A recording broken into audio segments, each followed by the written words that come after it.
El pergamino mostraba caracteres trazados con tinta oscura, aunque el tiempo había dejado su huella sobre el documento. Corría el año 1215, y en un castillo de Normandía, un escriba registraba cuidadosamente las nuevas disposiciones dictadas por el señor feudal. Las reglas permitían uniones entre personas de edades muy distintas. Las decisiones dentro del matrimonio no se sometían a revisión. Los estamentos altos gozaban de amplias prerrogativas dentro de sus dominios.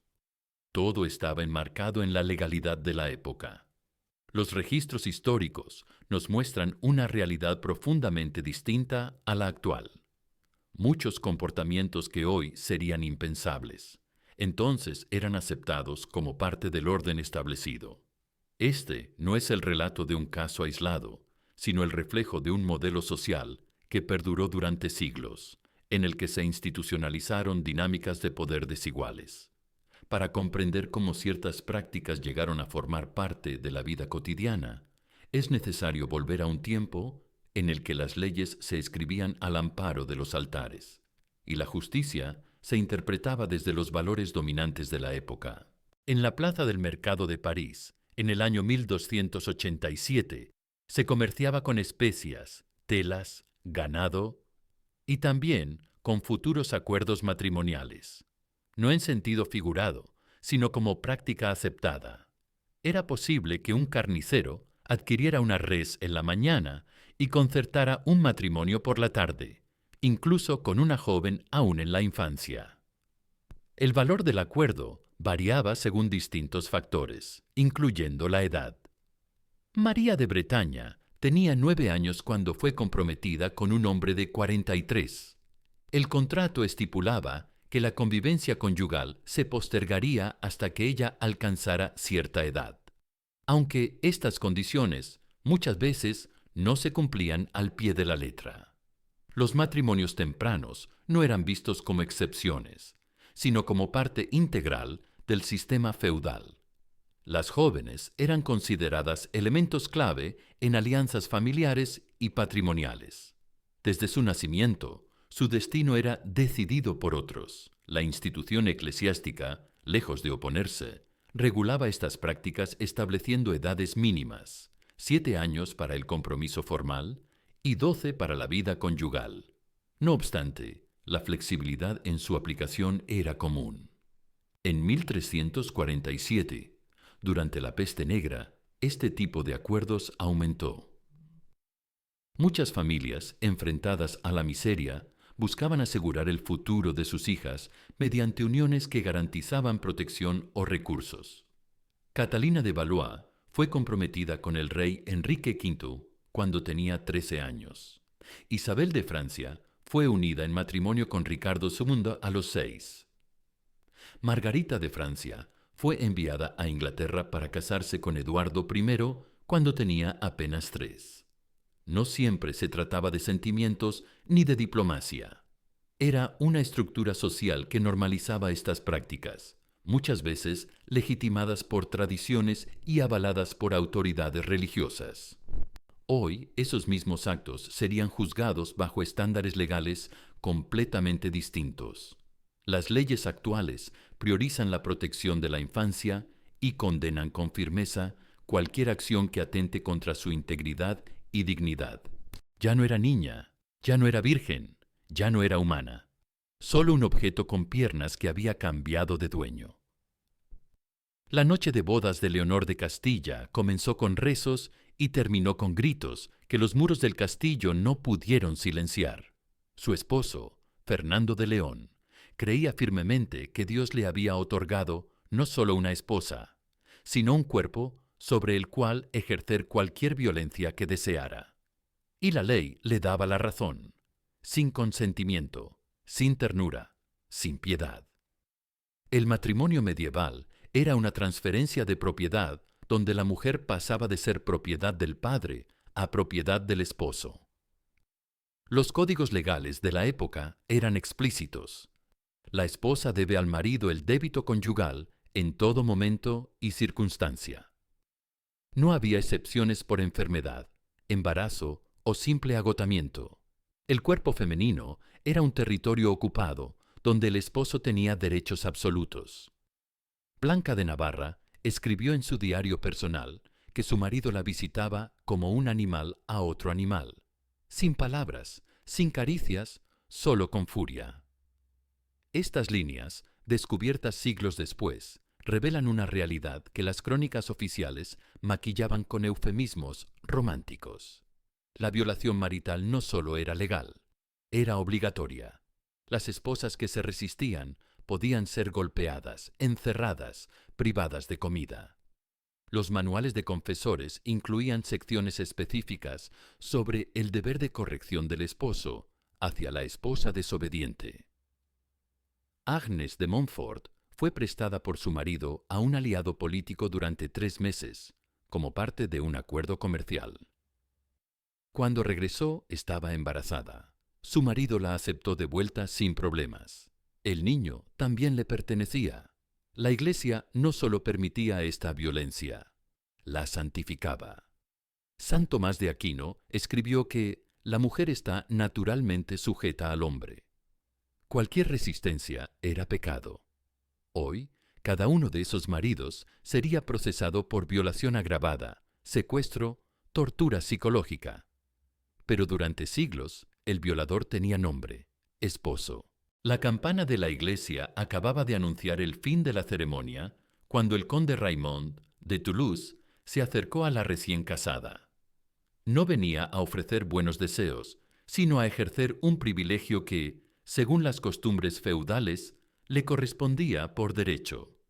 Aliénor, una joven campesina de 16 años, creía que ese día se uniría a Pierre, el herrero del pueblo. Sin embargo, antes de comenzar su vida en común, debía cumplir con una antigua obligación hacia su señor. Corría el año 1198 y existía una práctica conocida como ius primae noctis, un antiguo privilegio que permitía al señor intervenir en la noche de bodas de sus vasallos. No había manera de rechazarlo ni apelarlo. Este uso no era una simple leyenda. Aparece documentado en múltiples códigos feudales de Europa. En Francia se le llamaba derecho del señor, en Alemania Herrenrecht, en Inglaterra Lord's Right. Algunos contratos de vasallaje incluían referencias explícitas a este tipo de derechos.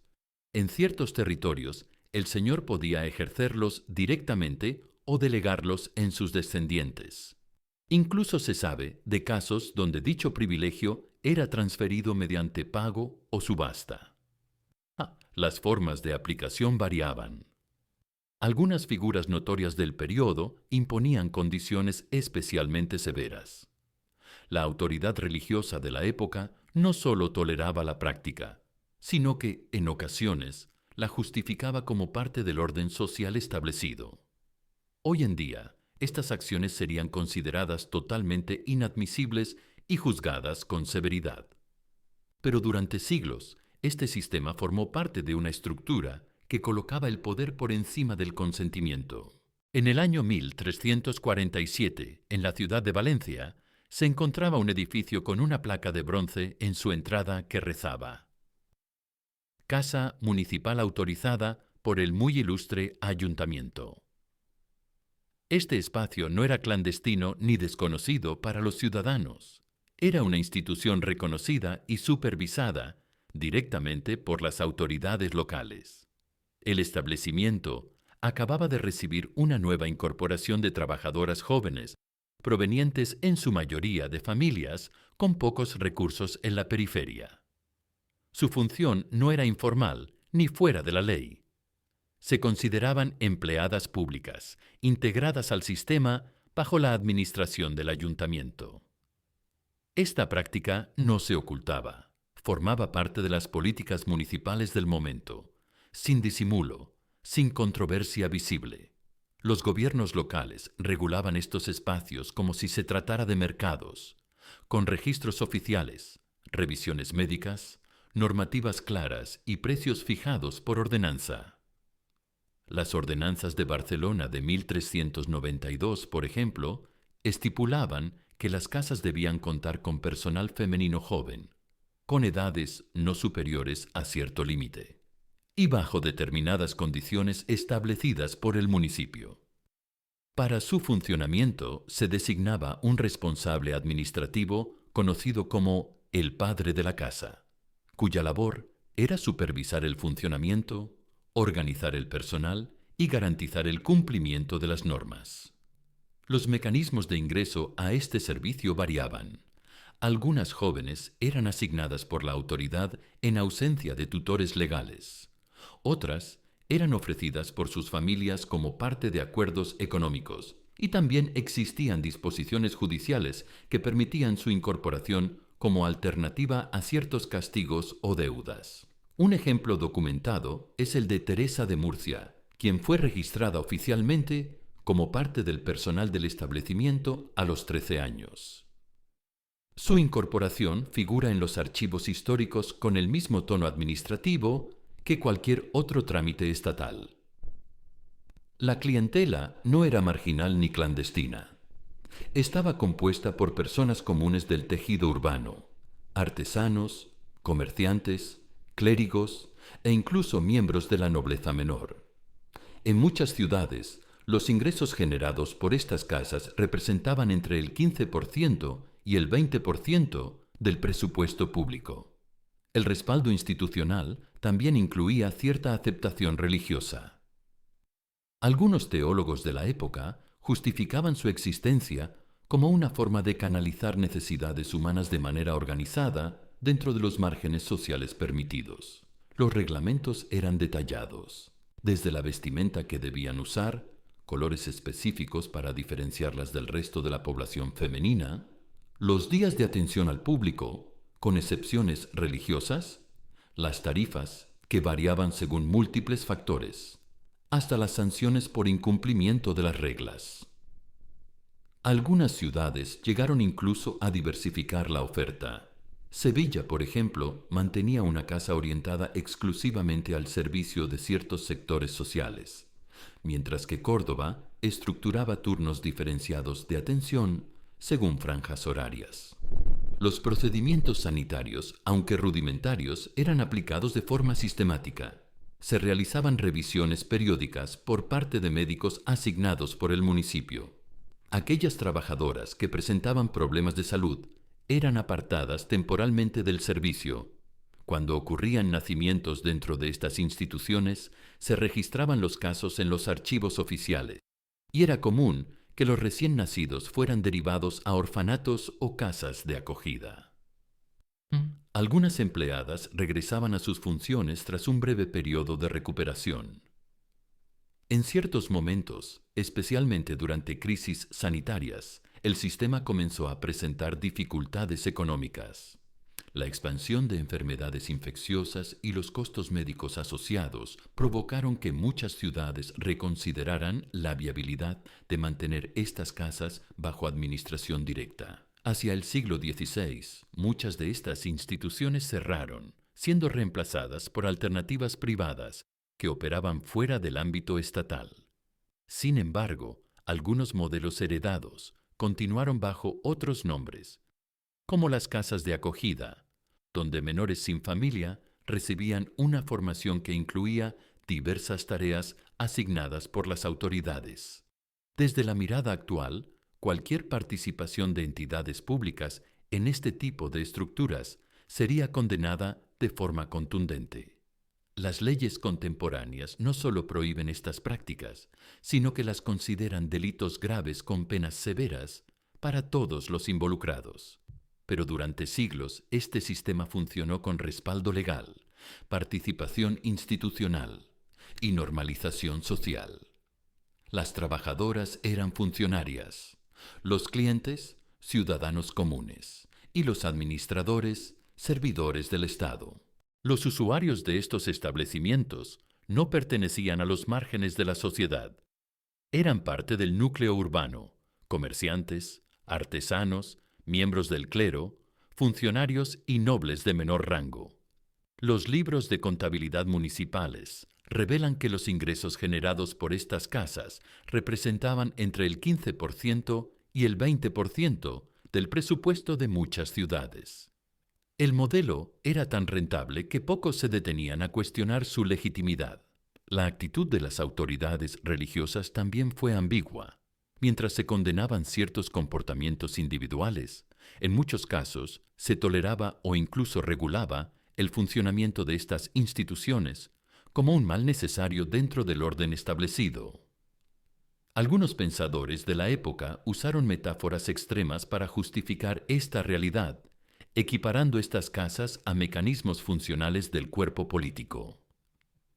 Existen documentos que relatan prácticas institucionalizadas hoy inconcebibles. En ciertas ciudades se establecieron procedimientos donde jóvenes varones eran introducidos a conceptos considerados parte de su educación masculina dentro de estos entornos. Estas acciones eran vistas como ritos sociales aceptados por la comunidad. La supervisión médica, aunque limitada, era constante. Personal designado por los ayuntamientos realizaba revisiones periódicas para certificar la aptitud de las trabajadoras. Aquellas que presentaban problemas de salud eran separadas del servicio sin compensación. En caso de embarazo, las opciones eran escasas. Algunas eran temporalmente retiradas.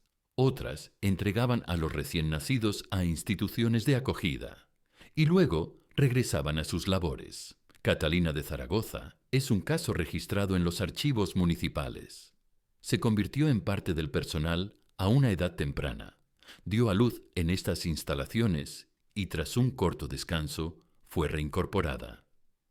Su fallecimiento por complicaciones médicas, tiempo después, aparece en los registros como una anotación más entre muchas. Algunos padres intentaron revertir decisiones pasadas. En los archivos judiciales se conservan peticiones de familias que ofrecían devolver el doble del valor recibido con tal de recuperar a sus hijas. Sin embargo, los contratos eran considerados definitivos. Una vez aceptada la incorporación, la persona quedaba bajo la tutela del municipio hasta que la edad o la salud la excluyeran del servicio. Casos de resistencia también están documentados. María de Burgos, según registros de 1401, intentó abandonar la institución sin autorización. Fue detenida y sancionada públicamente con medidas ejemplares. Algunos testimonios escritos mencionan episodios de alteraciones mentales entre las trabajadoras. Se hablaba de crisis de identidad, comportamientos infantiles o desconexión con la realidad. Los médicos de la época ofrecían explicaciones basadas en teorías fisiológicas comunes entonces. A mediados del siglo XV, el sistema comenzó a decaer. La aparición de enfermedades de transmisión y el incremento de los costos médicos hicieron que muchas ciudades reconsideraran su mantenimiento. La razón del cierre fue económica, no ética. En el siglo XVI, muchas de estas casas cerraron sus puertas. En su lugar surgieron modelos privados que operaban fuera del control directo del Estado. Sin embargo, ciertas prácticas continuaron bajo otras formas. Hasta el siglo XVIII, algunas ciudades mantenían casas de acogida donde jóvenes sin familia eran formadas en oficios que incluían el cumplimiento de funciones solicitadas por ciertos ciudadanos. Hoy, cualquier forma de participación institucional en un sistema así sería considerada un delito grave, perseguido con las penas más severas. Cargos como trata de personas, abuso de poder o violación de derechos fundamentales serían aplicados sin excepción. Pero durante al menos 2 siglos, este sistema funcionó con total respaldo legal. Quienes lo dirigían eran funcionarios, quienes lo integraban, personal administrativo, y quienes lo utilizaban, ciudadanos con prerrogativas reconocidas por el Estado. En determinados contextos del siglo XV, existía una vía legal que permitía formalizar vínculos conyugales sin necesidad del consentimiento familiar ni, en muchos casos, del consentimiento explícito de ambas partes. Este procedimiento, regulado por el marco normativo conocido como las 7 partidas, contemplaba que, si tras una convivencia de al menos 72 horas fuera del entorno familiar se demostraba una intención de unión, esta podía ser reconocida como matrimonio legítimo. Los requisitos eran técnicos: ausencia de tutela directa, permanencia conjunta durante el plazo mencionado y señales de establecimiento de vínculo estable. En tales casos, incluso sin acuerdo mutuo previo, la relación era convalidada. Documentos judiciales de la época recogen testimonios de personas que, tras ser trasladadas a lugares apartados, eran informadas posteriormente de su nuevo estado civil. Estos relatos describen con frecuencia episodios de aislamiento y ausencia de recursos legales efectivos. Con el paso del tiempo, surgieron actores que ofrecían apoyo logístico para llevar a cabo estos procedimientos.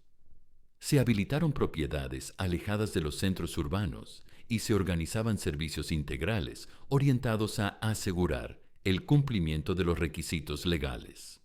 Algunos casos incluso incluían cláusulas de garantía en caso de complicaciones durante el proceso. Las familias afectadas podían recurrir a la justicia, pero las decisiones tendían a favorecer la parte que había ejecutado el proceso según los parámetros formales. Desde el punto de vista jurídico actual, estas prácticas serían consideradas contrarias a los principios fundamentales del derecho personal y del consentimiento. Sin embargo, durante varios siglos estuvieron presentes como mecanismos legalmente aceptados, especialmente en contextos donde las alianzas matrimoniales respondían a intereses sociales o patrimoniales. Ya no quedan pergaminos con aquellas disposiciones, ni tribunales que las apliquen, ni sentencias que las confirmen. Solo persisten ecos olvidados en archivos cubiertos de polvo. Y una pregunta que sigue resonando a través de los siglos: ¿cómo fue posible que una civilización entera normalizara aquello? Se suele decir que el tiempo cura todas las heridas, pero hay heridas que el tiempo apenas logra disimular. Durante más de 500 años, Europa sostuvo un sistema jurídico que institucionalizaba formas extremas de desigualdad, especialmente en lo relacionado con el cuerpo y la autonomía. No se trataba de desvíos aislados, ni de acciones individuales. Fueron estructuras sostenidas por el poder político, legitimadas por instituciones religiosas y formalizadas en la legislación vigente. Las 5 prácticas analizadas no eran anomalías, eran elementos estructurales del orden social: uniones forzadas en la infancia, vínculos conyugales sin consentimiento, privilegios institucionales sobre la intimidad, explotación reglamentada y procedimientos de sometimiento legal. Todo esto conformaba un sistema coherente, en el cual la voluntad individual estaba subordinada al poder, y el cuerpo no era necesariamente considerado propiedad personal. Esta es la historia de un tiempo que se consideraba a sí mismo cristiano, civilizado y virtuoso. Una época que construía catedrales al tiempo que aprobaba normativas desiguales, que hablaba de honor mientras consolidaba mecanismos profundamente injustos. ¿Qué nos dice esto sobre la condición humana? ¿Sobre la fragilidad de aquello que llamamos civilización? ¿Sobre nuestra facilidad para aceptar lo inaceptable cuando se presenta como tradición o costumbre? Hoy miramos hacia el pasado con distancia y con indignación. Nos decimos que hemos cambiado, que somos distintos. Pero, ¿lo somos realmente? ¿O solo hemos transformado las formas de dominación sin cuestionar su esencia? Las leyes han evolucionado. Los derechos fundamentales se escriben en constituciones. Pero el impulso de utilizar a otros como medios, ¿ha desaparecido por completo? En algunos lugares del mundo aún existen prácticas que reflejan esa misma lógica de subordinación. Algunas formas de unión temprana persisten. Algunas dinámicas de control siguen sin ser reconocidas plenamente por la ley. Y ciertas redes de explotación siguen funcionando bajo nuevas apariencias. La diferencia no está en la naturaleza humana, sino en las instituciones que creamos para contenerla o perpetuarla, en las normas que dictamos para proteger o dominar. Esta no es la historia de 5 costumbres del pasado, es la historia de 5 advertencias para el presente, 5 recordatorios de que la civilización no es un punto de llegada, sino un equilibrio frágil que debe defenderse todos los días.